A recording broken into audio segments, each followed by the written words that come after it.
En Grand Est, les propriétaires forestiers ont fait un don de près de 1000 chênes pour la reconstruction de la charpente de Notre-Dame de Paris.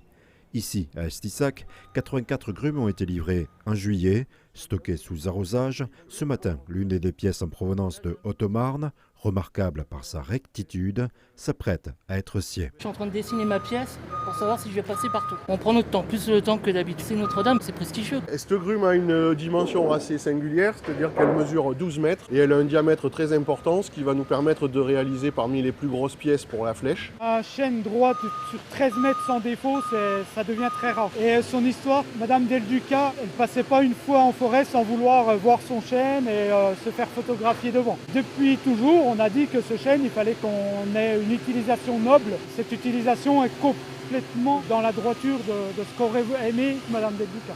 D'un diamètre de 93 cm, cette pièce est inadaptée pour la scierie traditionnelle.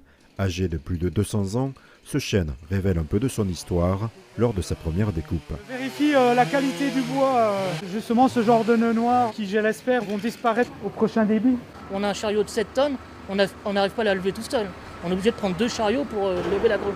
On est obligé de la placer bien droite, c'est un peu galère pour nous. Sur la quarantaine de scieries participantes en France, 5 sont aux boises.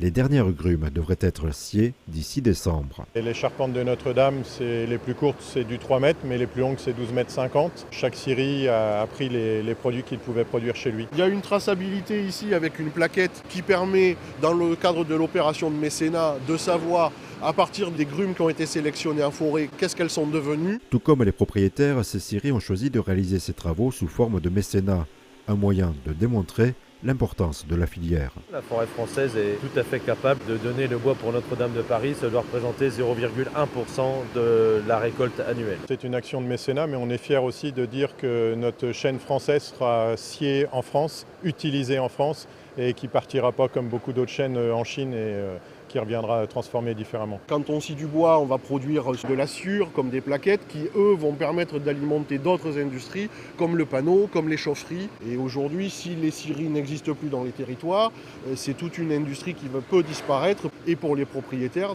des soucis de débouchés. Une fois découpées, ces poutres seront stockées plus d'1 an, puis livrées aux charpentiers. Ce chêne servira durant des siècles d'élément de toiture de l'un des monuments les plus visités d'Europe.